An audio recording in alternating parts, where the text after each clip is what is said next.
Dan Rubenstein! Yeah. Let's talk Big 12, shall we? You want to talk Big 12 today? I would love to talk Big 12. This is part 1 of 3 Big 12 preview episodes, yes? Correct, yeah. So this is the episode on which, if everything goes according to plan, that we will maybe break the conference into tiers, maybe give some big picture thoughts on where the conference stands regionally, nationally, reputationally, if that's a word. That's where I think we're going, yes? That is the way that we are building our previews this year, yeah. Each of the power conferences gets 3 episodes, 3 dedicated episodes. The first is tiers and emerging storylines and the bigger picture stuff that you mentioned.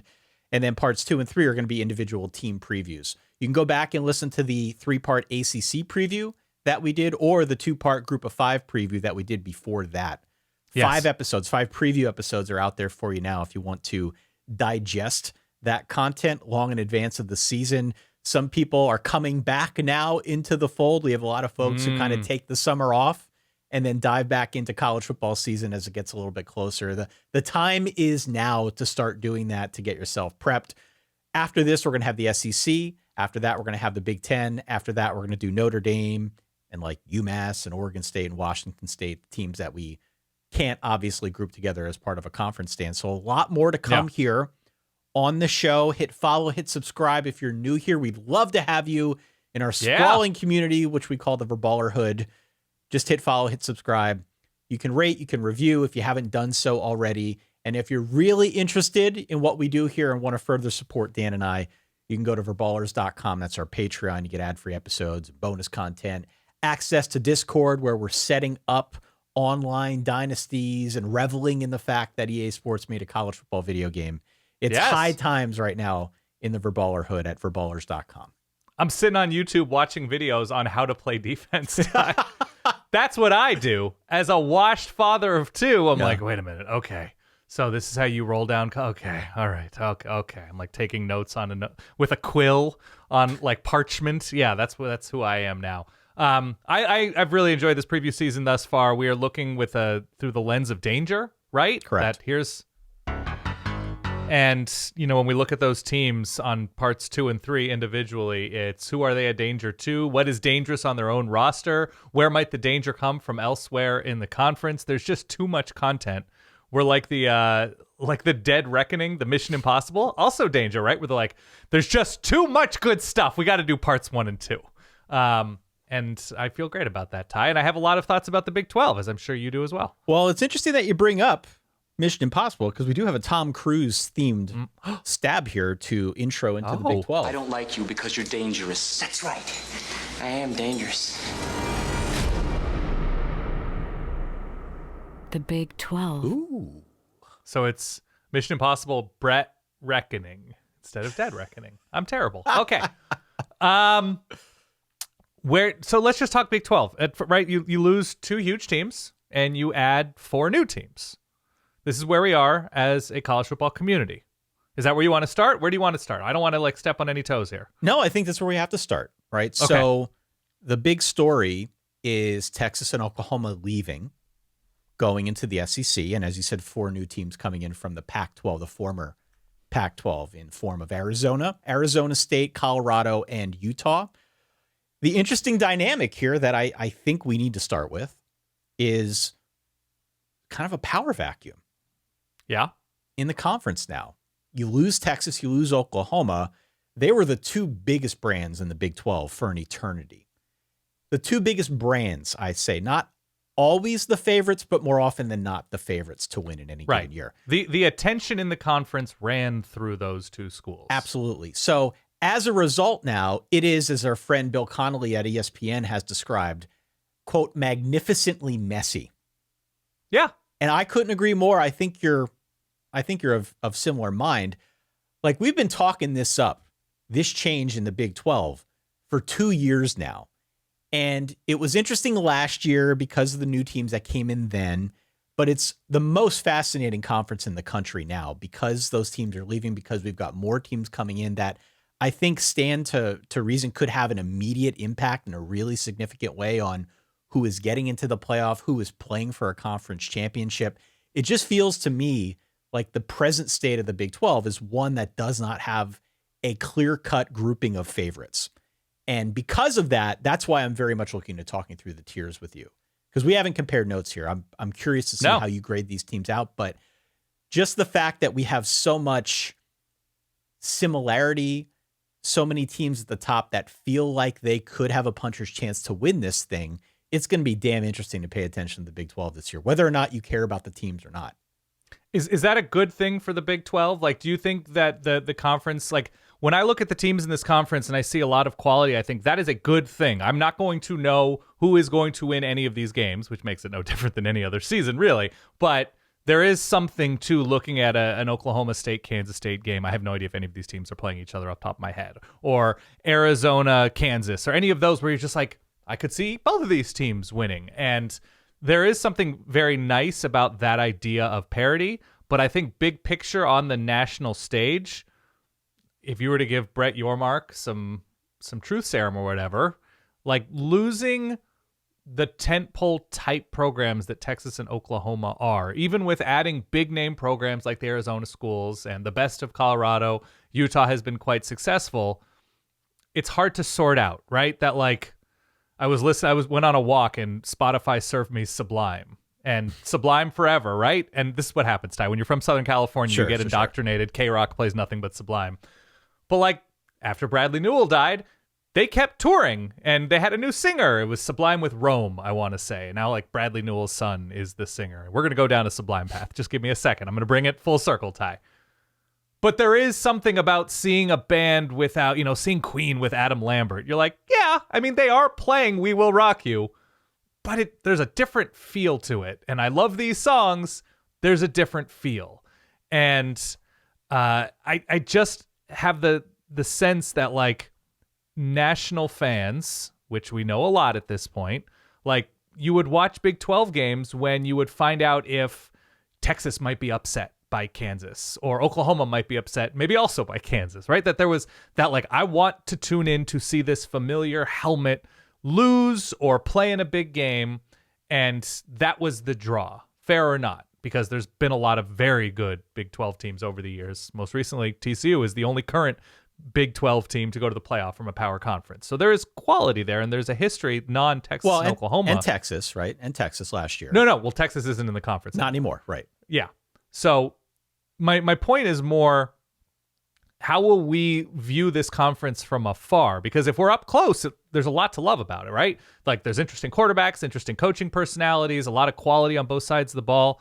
But I wonder how this conference is going to be viewed nationally without the head, without, the familiarity of like, yeah, got to watch Alan Bowman, got to watch, hopefully Jalen Daniels becomes a household name once again if his health works out.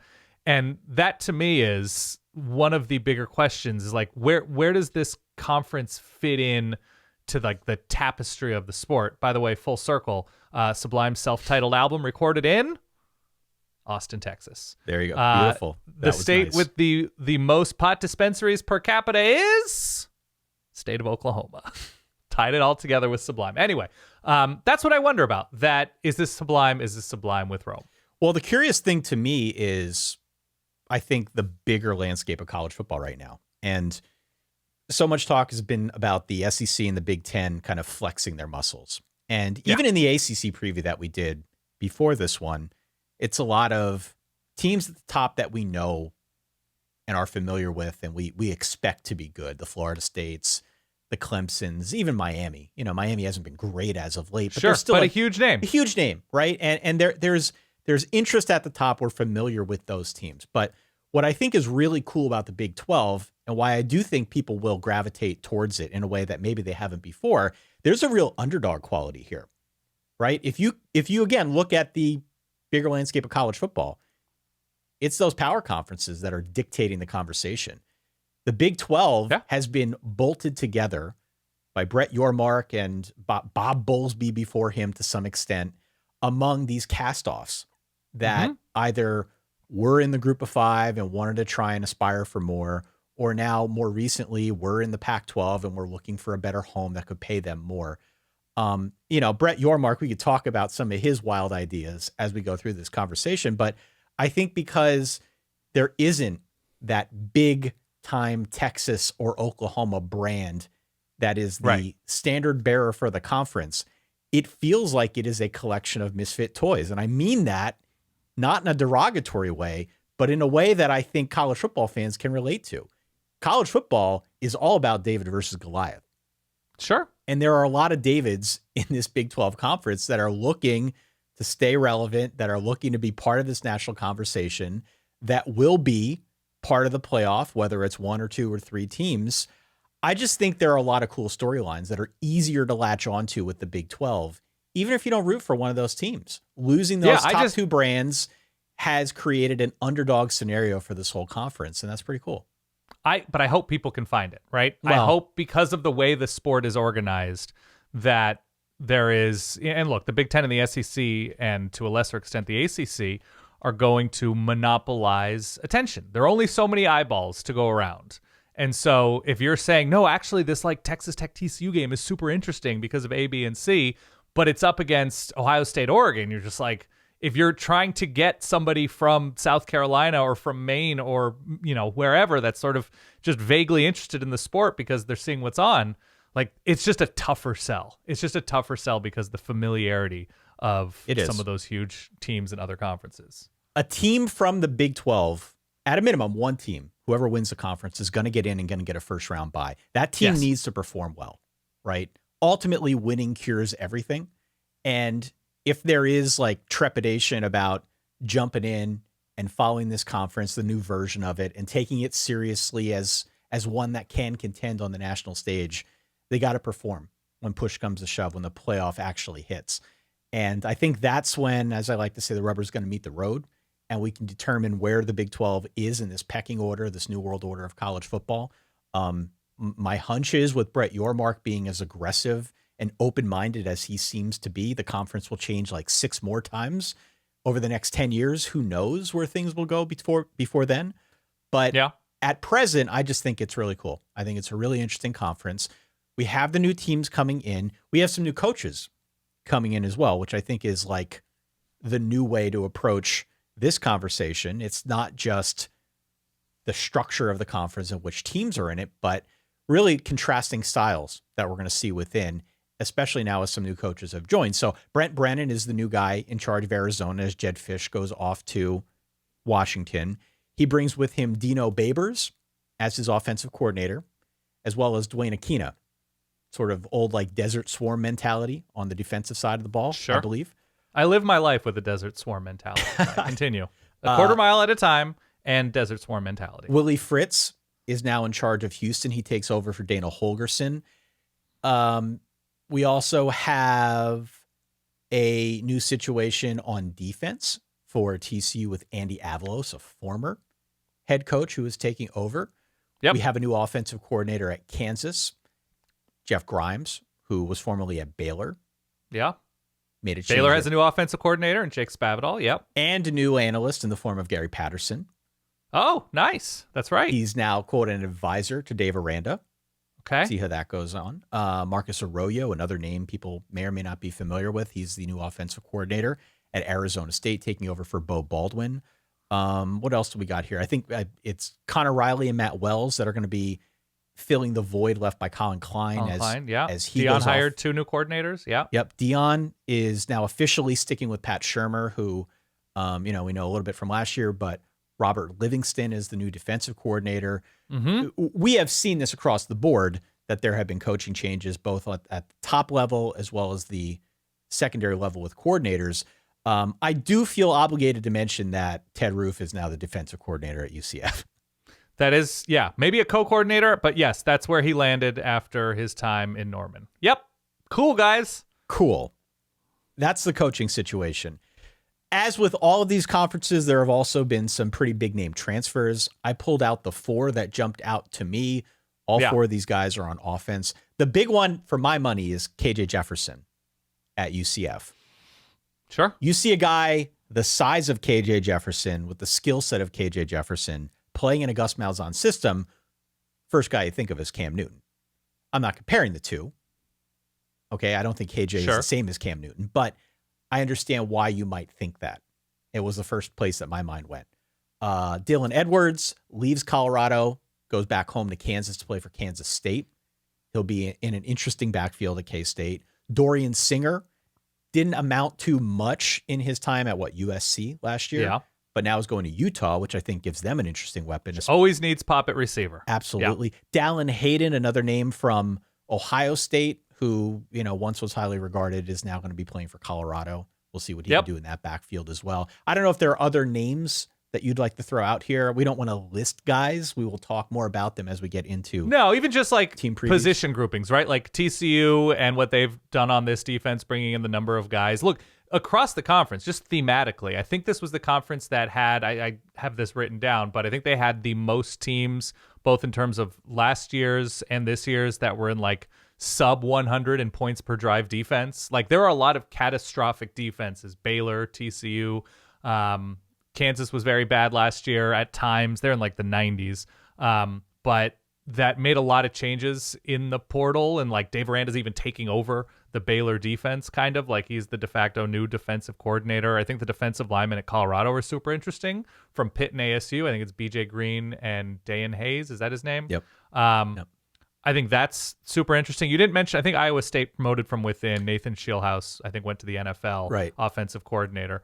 But transfer wise, no, a lot of these places are just like, I brought in this edge rusher from Ohio. I brought in this, defensive tackle from Rice. And so really it's not as much the star power as it hopefully is quality, but at the moment it seems like there's a lot of quantity across. ASU made a ton of changes once again in the portal, and Sam Levitt's their big name, who's going to be the probable starter at quarterback, who was a former blue chipper, I think, from Michigan State. But no, it's a lot of the, like, when you look across the moves these teams made, it's hopefully the reinforcements that they brought in on defense work out. And so right now it's hopeful for quality and bulk, but right now that's the sort of key word is bulk, because a lot of these teams are addressing a lot of the deficiencies that held them back last year. The other thing that I'm going to mention, and then I promise we're going to get to our power tiers and some of the other storylines that come to mind when we think of the Big 12 in 2024, but this is not new per se, but I just want to call out the hurry up, no huddle offense that Brett Yormark is running right now as commissioner of the Big 12. It'll be 2 years in August since he became the commissioner of the conference. He has been hyper aggressive in making sure that the Big 12 is not the next conference to get wiped off the map. Yeah. I'll be honest, all of his ideas are not good. That's okay. But what happened to the whole brainstorming? There are no bad ideas, Ty. No, listen. What happened to that? I kind of give the guy credit for it. You got to do something, yeah. Right? Like, we've joked that he's turning the Big 12 into the Taco Bell cantina of college football conferences, and you're not wrong with that. Some of these ideas have been really just chintzy. Yeah. But he is trying. And despite the fact that the rest of college football has gone full bore into chasing the bag and rearranging itself so that everybody can get more money.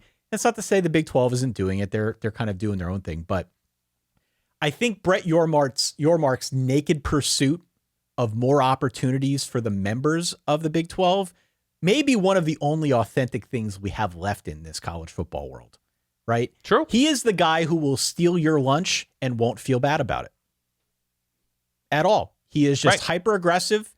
It feels like in this landscape, if you are in the Big 12, you root for the Big 12, that is the kind of guy you want running the conference. You want somebody who is ruthless and a little bit cold-blooded and open to pretty much every idea, renaming the freaking conference to the All-State Conference. They should just drop the number at this point. He wants more teams.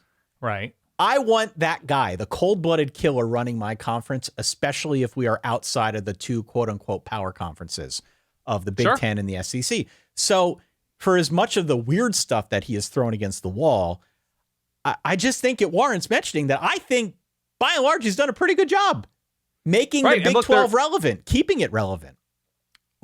So we know that college football is probably going to keep contracting. We're not going to be creating new conferences anytime soon.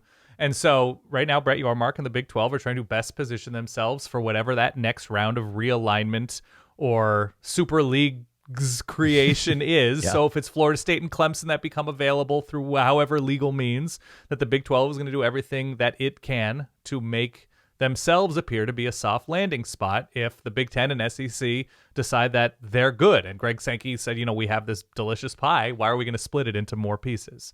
And so if we're going to take the Big 10 and SEC's word at it that they are only going to expand thoughtfully, and right now they don't see a path to do so, then Brett Yormark and the Big 12 are going to say, hell yeah, we would love headline programs like Florida State and Clemson and North Carolina and Miami, whoever, if the ACC disbands because of some legal maneuvering, that the Big 12 would welcome those types of teams with open arms. We'll see, but I think you're absolutely right. And the Big 12 has an interesting look.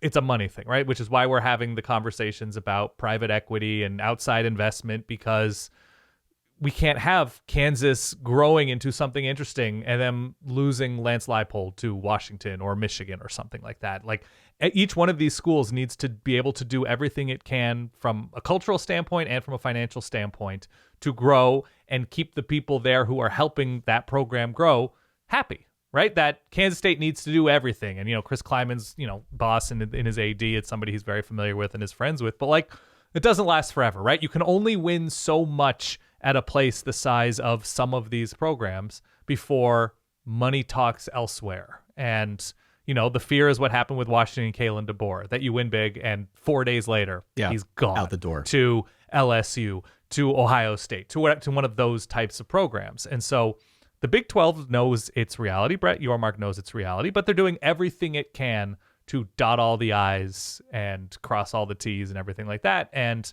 who knows if it's a great long-term decision to sort of accept that outside money, because, obviously the calls are going to come in a couple of years, in a few years, to show what the return is.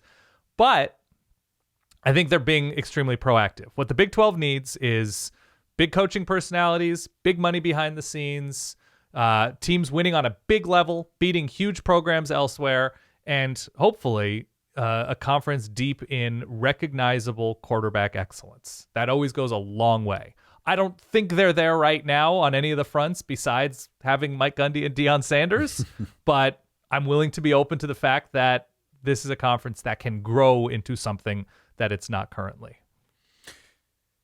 I'm curious to get your power tiers for this conference. I have broken these teams up into 5 tiers. I don't know where you stand, but I labeled them as my contender tier, the teams I could talk myself into, the 3 teams that I have again labeled as spicy chicken sandwiches. Okay. Teams with upset potential, and then 3 teams at the bottom that I've just labeled hard pass. Okay. What I found notable about this grouping of teams, talking about 16 teams now in the conference, like, I could find real reasons for optimism for all of them. They're not all going to contend. There are a grouping of teams that I don't think are even going to contend for upsets. Right. But there are reasons for optimism with all these teams. And we try to focus on that here. We will obviously be as honest as we can about all of these schools to the best of our ability. But I think there are real reasons for optimism across the board. And again, to the point of, it's an underdog conference for reasons that maybe the structure of the sport has dictated. Right. Having feel-good stories that we can get behind makes it very, very watchable. Again, more to my point of being the most interesting conference in America in 2024. Yeah, I think you're dead on there. That, like, you can understand why there are doubts about all of these teams, right? That, like, oh, they haven't recruited well. Oh, they're not especially deep. Oh, they're running back the same quarterback or the same coordinator or something else. But big picture, I think the teams that needed to point what the bow, what's the front of the boat, Ty? I think it's the bow. It's the bow. Yeah. Pointing the bow in the right direction is the first move to, sailing somewhere. That things are being pointed in the correct direction at places that need it. That programs are being proactive about transfers or new hires or rethinking schemes. Like, it's not a situation where I don't think any of these teams are bringing back the head coach's son to run the offense. Right? That you're That's just right. I don't think there's a single team in this conference where a fan base thinks, I can't believe that it's so obvious that they're going to try to do the same thing all over again and hope for different results. That Dave Aranda said, nope, this is not working. We need to overhaul the way we are thinking about this. Or if it's a team that succeeded, like Oklahoma State, that hopefully Oklahoma State fans, and we did an Oklahoma State show a couple months ago, they were just like, okay, they've changed things around on defense. They hired a new coordinator, and yes, they made the Big 12 championship game, but they knew that it wasn't going to happen continually if things kept going the way that it was on defense. And there is a lot to like about the Oklahoma State defense, which you're going to talk about on number 2 or 3 in this series. But I think that's right. I think you're right that there's enough proactivity in this conference to think like, okay, they might not be this, but I understand what they're going for. Who are your bottom tier teams in the Big 12? Okay. So right now, my bottom tier, and I have this as a focus on you. Don't worry about, winning 9-10 games. Let's just focus on you getting to like a November conversation about bowl eligibility. I have Cincinnati, Houston, ASU, BYU, and Baylor maybe. Like the more I think about Baylor, the more I'm like, I don't know. I kind of like skill talent. I kind of like this piece. I kind of like that piece. I think Dave Aranda is going to do good things for this defense. And, DeQuan Finn's a wild card. I would like to bump them out of that bottom rung just because there's enough proven talent and Dave Aranda did win with somebody else's players that I'd like to move them out of there. Who do you have on the bottom rung? Well, I've got BYU, ASU, and Houston. Okay. And I can make the case for moving both Cincy and Baylor up a rung to whatever we want to call that, upset potential or something else. But again, to the point of optimism, Houston hired a coach in Willie Fritz that was well regarded. He has been a proven program builder literally everywhere the guy has been. It's just not going to happen this year. There are some interesting pieces. Yeah. But it's just not going to happen this year. It's going to take a little bit of time for him to get in there and do his thing. Even this year, I think you will see strides forward, but it's going to be more of a prolonged rebuild. If you're a Houston fan, you got into the conference last year. You got a new coach that I think everybody feels good about, familiar with the area, his track record. Directionally, things are pointed in a good direction. Arizona State, you could talk more to Arizona State. The schedule this year is brutal. Nobody feels good real about tough. that. Yep. Okay, but interesting games on the schedule. You get to see what they're made of. I think Kenny Dillingham is the right guy, at least from a motivational standpoint. He wants to be there more than anybody else.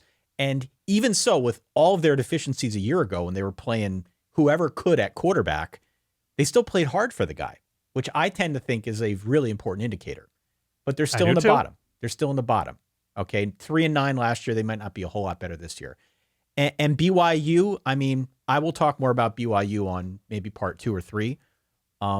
There's a lot of work that needs to be done at BYU, but what remains and what is sort of almost impossible for me to get my head around is the unbridled optimism by everybody across the board for Kalani Sitake. Everybody loves him. Everybody thinks the guy is a brilliant coach and that he will figure it out. But again, it's a step up. Maybe I should have heeded this warning a little bit when I talked about SMU and how I was all in on SMU, despite the fact that they're taking a step up. We saw that a little bit last year, right, with BYU and some of these teams that we're going to discuss here over the next couple episodes.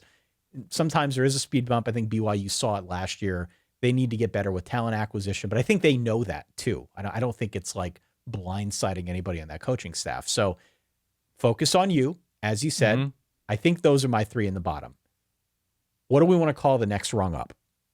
So I have focus on you. Then I have wild card, as in like, okay, any given week, or maybe they start, 4-1 and then fade spectacularly, something like that. And I have peeking in. So you're not invited to the prom, but there you are pressing your nose against, the foggy glass. So would that be, wild card is basically your upset teams, which is what I had. Upset teams, or do one very specific thing very well, but it's not enough to win 9 games. But you're just like, man, if they're on with their pass rush, if they're on airing the ball out, like they'll just beat anybody. Okay, so wild card is the next rung up. All right. Yeah. I have 5 teams as wild cards. Okay, I have 3. I have Cincinnati and Baylor. Okay. I have Texas Tech, I have TCU, and I have Colorado. Those are my 5 teams. Okay. At that wild card level.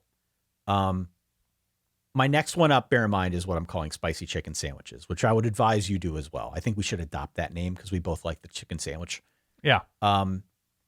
Here are my cases for both Cincy and Baylor not being lower, but also not being higher. Baylor, I think, is really interesting this year. The line play last year was ghastly. It was horrible. But again, much like we saw in Dave Aranda's second year, he took the offseason, he made changes, and now we see a lot of them this season. All right. I think we're going to see a different offense that's more conducive to the personnel on hand. We can talk more about Jake Spavital as we get into team previews. I also think that the addition of Daquan Finn from Toledo gives them a little bit more pop at quarterback. And I think Dave Aranda being more hands-on with the defense is something that could help make that unit definitely a lot better. So I'm optimistic about Baylor. I'm optimistic about Cincinnati because for as little as I think of Scott Satterfield, Scott Satterfield was aggressive as hell this offseason and plugged a lot of gaps via the transfer portal and made changes and seems very self-aware of what Cincinnati's issues were a year ago. This is also a team, mind you, that did take a jump up into a power conference. So perhaps I underrated what that meant for a school like Cincinnati, despite the fact that it had been very successful on the group of 5 ranks for an eternity. Right. And I put more of that on Scott Satterfield than I should have, despite the fact there was like a big transition going on. Still in on SMU going undefeated in the ACC. Continue. I didn't say they're gonna. I said I could squint and find You it. could squint and see an undefeated SMU. Okay. I'll go down with that ship. Whatever. I don't care about being right here. Yeah. The other 3 teams I have in that wild card tier are Texas Tech. Honestly, of all these teams here that I listed, of the 5 teams, Texas Tech's probably the one that I feel worst about. Yeah. I have TCU. I think that's probably right. Yeah. I have TCU in there because I think they'll be better. I think there's reason to believe that they'll be better. And then I have Colorado. Is Colorado not ever the wild card? Of course. This year, we know that they'll be serviceable on offense, at least as a passing unit. But we don't know yet if the line will be much better. We like to think it will be, but those 2 things related, by the way. They're very related. Shador is very good. Shador is going to be a first-round pick. But is he going to have to scramble in order to get his stats, or will he have more time to, work from the pocket? And we don't know about their defense. It's a lot of assumption on the Colorado front that some things will get better, despite the fact that we've had a lot of transition. And, TCU, I think another year kind of in the system will help. But where do you stand with that grouping of teams as the next rung up? Colorado, TCU, Texas Tech, Cincinnati, and Baylor. I have Colorado, TCU, Texas Tech, West Virginia in there, actually. Okay.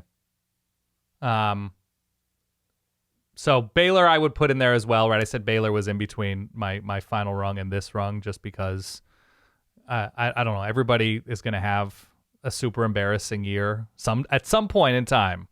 Maybe by their own standard, and that looks like 7-5 rather than 2-10 or something. But I'm going to give Baylor a little bit of a pass, something they did struggle to do last year, and say that they can be on that 3rd tier. I have West Virginia there because I thought the Big 12 last year had a lot of opportunities for a competent team to win a bunch of games without actually looking really good, to have a pretty good record without often looking great. And West Virginia was dealing with quarterback injuries. I think I want to see it more from West Virginia this year, especially on offense. But West Virginia spans 2 and 3 to me, but I have them 3 there because I just don't fully see them being good enough to peak in at a conference championship. I've got West Virginia in my spicy chicken sandwich tier.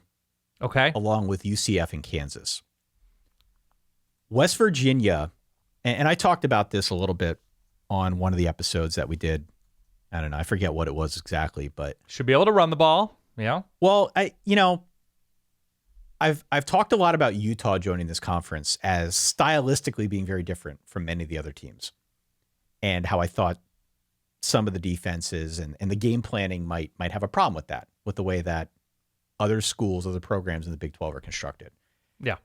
And the more I thought about it, West Virginia is not that far off from that logic as well, because what did they do last year? Last year, it was this referendum on Neal Brown.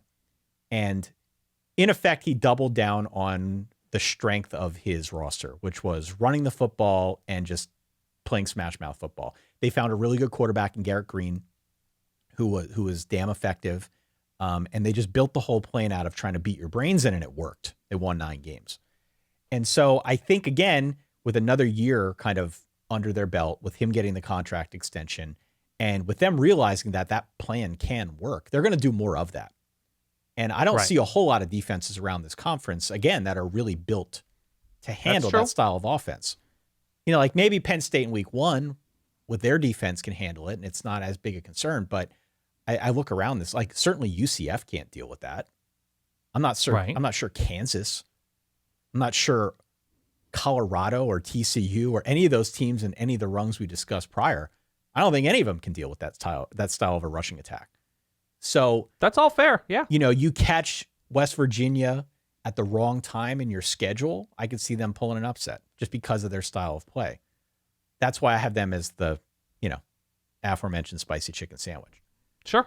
We're saying the same thing about West Virginia. The opinion is just like whether they're winning that game 30-27 or losing it, right? Whether they're built to finish, whether they're built to win in different ways. You mentioned the rushing attack. That is a very specific way to win.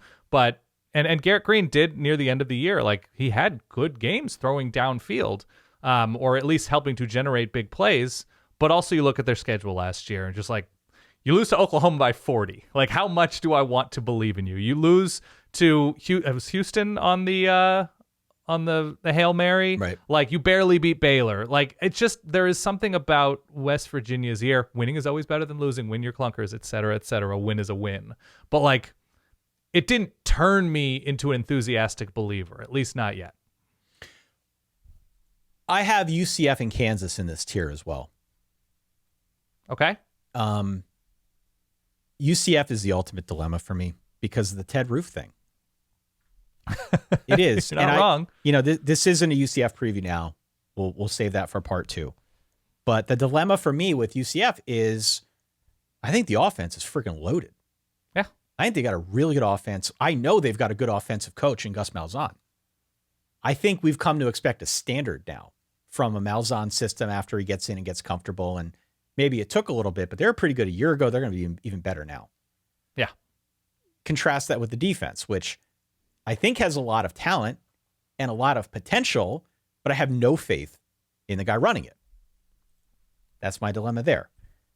Maybe you could speak to the Kansas side of things, Dan. More to the point, like we trust Lance Leipold. We trust that he knows what he's doing, that he will continue to build that program in a really significant way. But Jason Bean is gone this year. Yeah, there's no Bean insurance policy there for Jalen Daniels. Yeah. And Jalen Daniels, for as good as he is very injury prone. Yeah. And so my concern with Kansas is like we know that they can score. We feel good about like Devin Neal and like the other parts of that offense, but defense has been something that they're building. They have improved, but there's much more work to do. And I just worry that now kind of in a more crowded Big 12, if they don't have kind of that fallback option at quarterback, that we could be talking about Kansas like week 5, who's playing quarterback? Are they running the Wildcat? Like that to me, like Kansas is going to be spicy for as long as Lance Leipold's there, but I can't put them higher with the injury concerns at quarterback. But okay. Yes, you're right. Absolutely right. It was, I think, Cole Ballard 2 games last year. Correct. Yeah. That were totally winnable. He wasn't amazing, but he was the 3rd string quarterback, and that's okay. We forgive him. And if we're having this conversation about Jason Bean beating, I think it was Kansas late lost to, it looks like Texas Tech and Kansas State, Sunshine Showdown, and lose by 3 to Texas Tech, 16-13. So if we're talking about a 10-2 Kansas, largely with their backup quarterback, I just think the conversation's a little bit different. It's all fair to bring up that point, and I actually have Kansas, because I'm just going to choose my life to live in this manner. I have Kansas as a top-tier contending type team really? In this moment. Why? Yeah. Why do you feel that strongly? I think it's totally fair to say everything about Jalen Daniels, and I still have some questions about Jalen Daniels. Like, I think he can be an electric quarterback for Kansas, and I don't know if he's injury prone as much as he just had a terrible back last year, a terrible back situation that, like, I'm sure he would have fought through if he could have. It was just bad, and a bad back scares me. But I'm just going to go into the season with the working understanding that he's feeling better. And if he's not, he's not, right? That, like, it's fair to bring up. So Kansas, with a now healthy Jalen Daniels, with the experience they have on defense, with what should be a balanced offense, even losing their coordinator to Penn State, there is just something about being this far deep now into Lance Leipold's tenure. I'm just like, you know what? I'm just going to roll with it. I think there were very clear reasons to think that their record last year wasn't indicative of their overall quality. And so I think if they're growing from that with a coach we both think is a high quality coach, then I just don't think that puts them demonstrably behind anybody in this conference. Okay. I think that's fair. By the way, Kansas is plus 950 to win the Big 12. They're behind Utah, Kansas State, and Oklahoma State. They're tied with UCF. And I think that's reasonable, right? Per DraftKings. Yeah, I think it's reasonable. I understand where you're coming from. I'm just a little bit more leery about the injury concerns, about losing Andy Kotelnicki and what kind of effect that might have on that system. But there is some inherent trust that we have with Lance Leipold. And to your point, like when Jalen Daniels is healthy, he's really good. He could be like arguably the best quarterback in the whole conference when he's healthy. Right. Yeah. Okay. Kansas ordered from Amazon some run stoppers. Will it be like a very cheap, ineffective Chinese version of the transfer portal? Time will tell. Time will tell. Okay. So then that brings us up to our next tier, at least in my book. I had 5 tiers again. These are the teams I could talk myself into, and they're separate from the contender tier. Okay. How did you structure yours? Do you have 2 more as well? 2 more layers? This is my peeking in, but not at the top tier. Yeah. Yeah. I have UCF. I have Iowa State. I have Arizona, and I had Texas Tech, but I think it's more West Virginia in that wild card peeking in spanning zone. Okay. So and I mentioned TCU. That's in my wild card. Continue. We didn't really talk TCU, but yeah, continue. So I think we're of similar mind. You didn't mention much about UCF. No, I like UCF a lot. UCF is in that peeking in tier for me. Okay. I am really high on Iowa State this year. Okay. I am super duper high on Iowa State this year. I did not expect to be when I popped the hood on this preview, but I think they're extremely easy to overlook. It is not the sexiest program now, nor has it ever been. They're just not really in the news. There have been bigger headlines out there. I don't know. Paul Rhodes was very excited when they upset Nebraska excited. all those years ago. That was sexy. He was very excited. For sure, they have to get more out of their running game. They also lost Nathan Shieldhouse to the NFL, which we're all getting old. But Nathan Shieldhouse, last year's offensive coordinator, was really good. Yeah. There's a reason he went to the NFL. Took a huge step up from the disastrous place that they occupied. Yeah. But, defensively, John Heacock has built up a lot of goodwill. We trust in that system. It has confused many a Big 12 competitor for years now. And I think the offense found something with Rocco Becht a year ago that is not something that comes along that often. There is, I also think, a really favorable situation for them in spots on the schedule, which I'll talk more about when I go through. I think their schedule's pretty great. By the way, everybody playing on the road at Kansas, which I think is Iowa State is one of them, they're not playing at Kansas. No, they're playing at... Kansas is playing their home games in Kansas City, both at, Arrowhead and where Sporting KC plays? That's right. So it's... Good or bad, it's different. It's different. Yeah, it's different. So November gets tricky for Iowa State. The over-under is 7.5 because November is tricky. I think this team's going to be really freaking good. And if I were betting and didn't want to pick one of the 3 teams that I have in my contender tier, Iowa State would be the play for me at 10-1.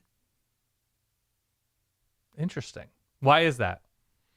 Just combination of schedule, defense, and pretty good quarterback? Yeah. It's good enough. I agree. I think that's good enough to put them in a contender tier. They're not in my contender tier. I have them kind of a rung down. I think it's same with me, but I think that's good enough to make the case why they should be in one's contender tier. I could talk myself into Iowa State, and again, I'm not much for betting on conference champions. I think it's kind of a fool's errand, but if I were betting in this conference, that would be my play. because I think the odds are there and I think the team is there. The schedule, you could kind of look at the schedule a couple different ways, but I think for the most part it works to their favor. And I like this team. I think they're unheralded at this point in the season, in the preseason. Yeah, the big thing is offensively, will they look a lot like what they did last year, which is both good and bad, right? They all of a sudden found explosive plays, but were inconsistent offensively. And so are there new wrinkles to Iowa State this year? Do new playmakers step up? And this isn't the Iowa State specific deep dive, but yeah, they lost to, I think, Texas, Oklahoma, and Kansas last year. Yep. I know the Oklahoma one was and fully out of Ohio. hand. Don't forget Ohio. I'm talking within the conference. Yeah. You can lose to a MAC team all you want and still win the Big 12. That's right. So there is something about that they didn't completely and terribly play down and lose to somebody they shouldn't have last year, which I always appreciate, especially in a wide open conference. So I went back and forth, but there is still something about recent offensive incompetence that I just need to get over, I guess, to feel great about Iowa State. Also, and I mentioned this to you on Slack. Please. I will offer a little bit of a tease here. A couple years ago, I came up with the Duke of Hazard, Allen Lazard. Okay, yes. An all-time terrible nickname. All-time terrible nickname that stuck. I still get tweets about that. Yeah. Okay. Mm-hmm. I may have something on the same level for Iowa State this year. Is this a tease for when we actually do the clone deep dive? Okay. This is a tease. I think it is immeasurably worse of a nickname, but I also think there is a stickiness to it that you will appreciate. Like if somebody pitched it to Chris Berman, would he be like, absolutely not? Yes. Like, oh no, nobody wants this. Nobody wants this thing that I've come up with other than us. Okay. But I'm very proud of it. Okay. I appreciate you sticking to your guns, committing to the bit. The only 4 teams that we have not talked in any detail about are Arizona, Utah, Kansas State, and Oklahoma State. So my 3 contenders are Oklahoma State, Kansas State, Utah. I've got Arizona in that rung of teams that I could talk myself into. Yeah. I think the main reason why is because it's a new coach. There's a transition there. They're going to a different conference. Defensively, they got a lot better last year, but I think that's still kind of an ongoing question. Anytime you transition not only to a new conference but to a new coach, there's just turnover that you got to deal with. Now, helps that they still have Tetaroa McMillan, Dan, as well Tetaroa. as you're enunciating it too much now. I know. I know. Yeah. I know. I'm trying to Tetaroa. overcompensate. Yeah. It helps that they've got him. It helps that Noah Fafita stuck around, right? Like that's going to be like kind of the power center of that offense, of course. But where are you at with Arizona relative to their ability to contend in this conference? Replacing a lot up front. The defense was one of the big surprises of last season. I think they finished as like a top 20-ish defense, maybe 30-ish defense after being disastrous during the early parts of Jed Fish's career. So they took that nice step forward. That defensive coordinator, Johnny Nansen, is gone. Dwayne Aquina doesn't have recent coordinating experience, but was there last year, I think, as an analyst or quality control something. So that's something. They were aggressive once again in the portal. I just think last year was the year. And as much as I like a lot of what Brent Brennan did at San Jose State, I never like bringing in a recent head coach who failed in Dino Babers as an offensive coordinator. Like, it just feels like an arrhythmic move, and they're going like pro style to more wide open, which is fine because the strength of their team is throwing the ball. But like, they also ran the hell out of the ball last year. They did. And so I don't know what that's going to do to that. Like, I appreciate that Arizona was able to win in different ways last year on offense, and the defense did take that nice step forward, and they got a big cornerback who had entered the portal and then came back to Cario Davis. But I wish there were more out wide for Arizona to take some of the gravity away from T-Mac. So I have them peeking in just because of the defensive questions and a new coach. Like, I just think there's something arrhythmic about where Arizona is right now. So we have the same contender tier then. Well, I have Kansas on mine. But you have Kansas on yours, but 3 of the 4 are the same. Yeah. And we haven't really mentioned TCU at all in this conversation as well. We talked about TCU kind of in the wild card tier. And yes. Maybe we can sprinkle in a little bit of TCU love here. But let's stick with contenders for now. Yeah, please. Oklahoma State, Kansas State, Utah. You've got Kansas in there, I think, for reasons that you've already described. We did an Oklahoma State specific show with Scott Wright of the Oklahoman. He reiterated what we kind of thought going into that conversation, which is this is got to be the year for Oklahoma State, right? This has got like a lot's back. Ollie Gordon's back, despite some of the off-field stuff. Mike Gundy says he's going to play, which is polarizing in its own right, but we're a football show and we'll focus on that. There's a lot bad. There's a lot to like about that football team. Kansas State, I think, is way deeper this year, and Avery Johnson's going to be the full-time starter. Brings a lot of excitement with him. Utah, like we talked about the Dorian Singer transfer, that's not really the headliner for Utah. The headliner for Utah is that Cam Rising and Brant Keithy are both back. So all three of those teams have a lot to be excited about. Agree. I've got Utah over Oklahoma State. For my I would do Big 12 Utah over Kansas State. Yeah. I really like where Oklahoma State is up front on defense, and I guess I'm a little bit intrigued by the new defensive coordinator hire. I don't know. I thought last year's Big 12 was, I don't know. It was really bottom heavy to me at times, that you could just pick up some empty wins a little bit with how many teams were struggling, and, Houston falling apart, Baylor. So, Cincinnati, BYU, like, I just think records were a little bit inflated last year. Yeah.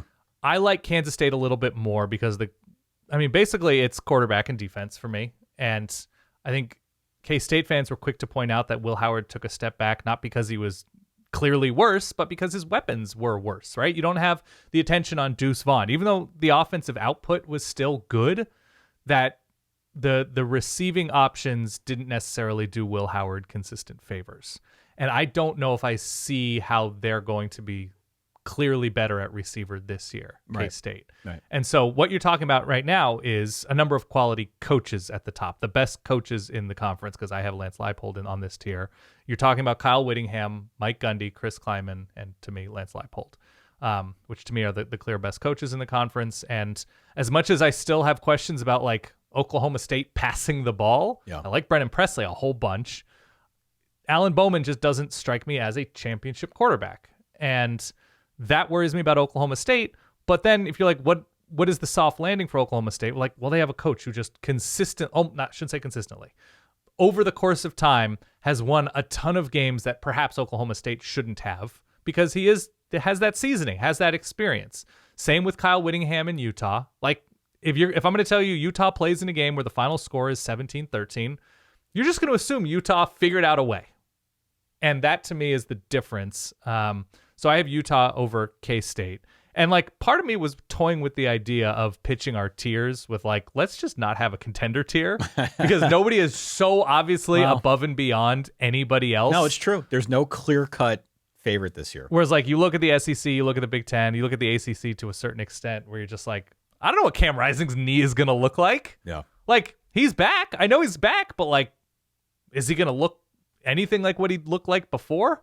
Because if we're just penciling in Utah looking like Utah, I don't know. I still have some questions about like their secondary. I still have some questions about what Cam Rising looks like scrambling on 3rd and 7. And so I think it's going to be a very fun conference this year, but like nobody strikes me as like near automatic. Yeah, I think it's hard not to like any of these three teams. Yeah. It's hard not to like Kansas State, but I think Kansas State has more questions than, say, Utah, especially along the lines, right? Mm-hmm. They lose Cooper Beebe, KT Levinston, like some others. Typically, the line play has been very solid, but I think it's reasonable to expect there's going to be a bit of a step back there. That's why it's helpful to have a scrambler like Avery Johnson, by the way. But I have questions about the line. I think they're really deep on defense, much deeper than they've been in, gosh, I can't even tell you how long. I don't know if they have star power on defense, but I think there's depth, quality depth on defense that you just trust that a guy like a Chris Klieman is going to figure out. And also the schedule's very favorable. They do not play Utah. And most of their tough games like Arizona and Oklahoma State, Kansas, all those games are at home. So there's a lot working to K-State's favor. There's a reason why their over-under is 9.5. You're not wrong to like Kansas State at all. Utah, I think we have talked a lot about Utah. And I am curious to see if there's any kind of bump going into a new conference. I don't think there will be. I think the bump will be on behalf of other teams that have to play Utah and game plan for the system, very specific system that Kyle Whittingham likes to run. Also of note, Utah had just an unbelievable stroke of misfortune last year with injuries. They were banged up across the board.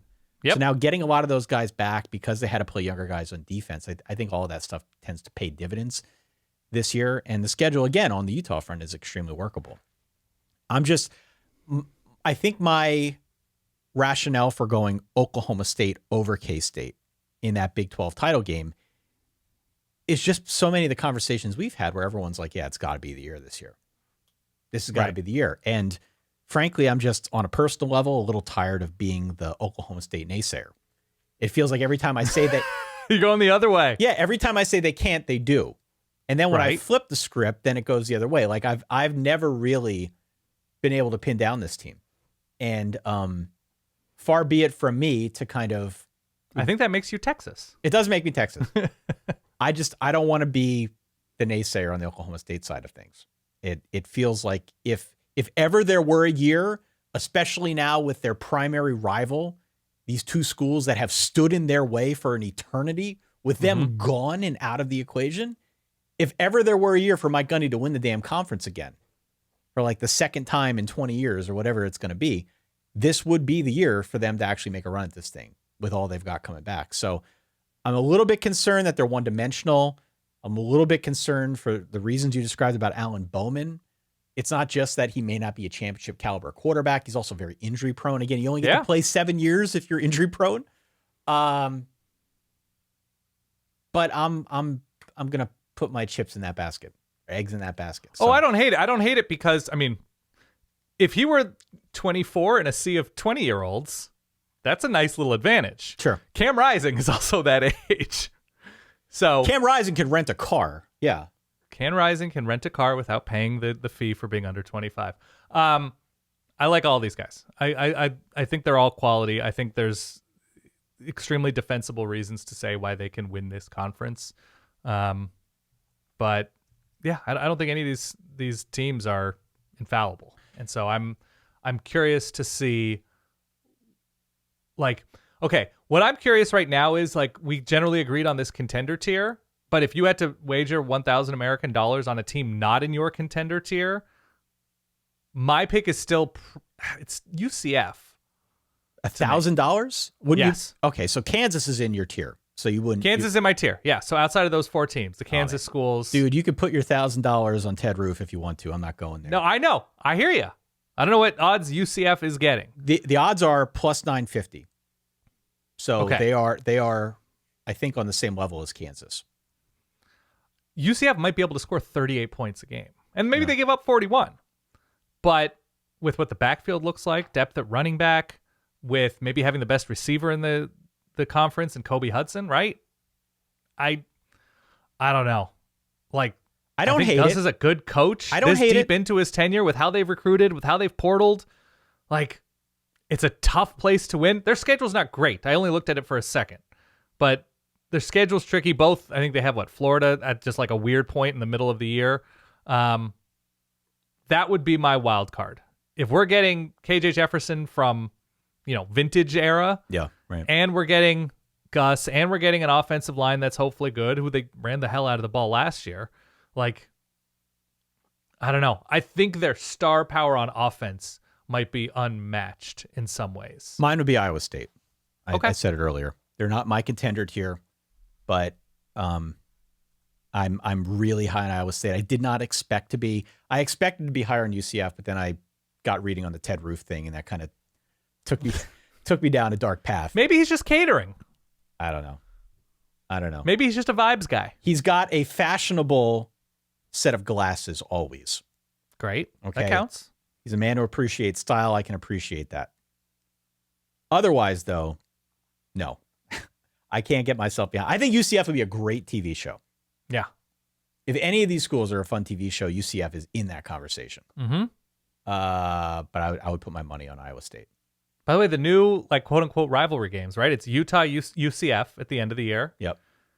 Oklahoma State, Colorado. Don't hate it. Coach Prime Gundy. Don't hate it. I love that. It'll be if a there's something on the line for either one. Yeah. Why don't we close out this conversation in the last few minutes, because you mentioned TCU. Yeah. We talked, I think, a little bit more about all 15 other teams here. We didn't talk a whole lot about TCU. You did the TCU deep dive that we're going to do in one of the next two parts. We haven't figured that out yet. TCU should be better, right? They should be better. I think so. I like year? Andy Avalos. He made a huge difference when he was hired at Oregon to be the Ducks' new defensive coordinator a few years ago. It's hard to tell with TCU just because the number of transfers and especially up front that are coming in didn't work out with Joe Gillespie, but it's a huge unknown. And I think, I don't know how to articulate this, which I should, because this is what I do for a living, but TCU is one of a number of teams in this conference that appear to be starting a really good backup quarterback, right? That, like, how many major conference teams, and look, there's been some really disappointing quarterbacks across power conferences these past few years, but you're like, Baron Morton, it's a good backup to have. Is that who you want winning the Big 12? I would feel uncomfortable with Texas Tech, even if Texas Tech had like the skill talent back at receiver and an offensive line back. And we're like, I don't know, is this the best we're doing? Yeah. And I feel that way a little bit about like Rocco Becht. I feel a little bit about don't go there. Baron Morton. Don't Josh go there Hoover. with my guy Rocco, Dan. Don't do that to me. Rocco's my dude. I know. And the best of Rocco Becht last year was he was a really nice story, but it's just like, I don't know. You look at the best of like Cam Rising and KJ Jefferson and Jalen Daniels, and like, I just think there's like a clear divide with some of these guys, that they're like nice story backup, but not high level. Like that, like if I were a Texas Tech fan and if I was playing Utah down 4 with 2.5 minutes left, I'm like, this isn't happening. Yeah. Okay. All right. Well, look, we welcome feedback out there as ever.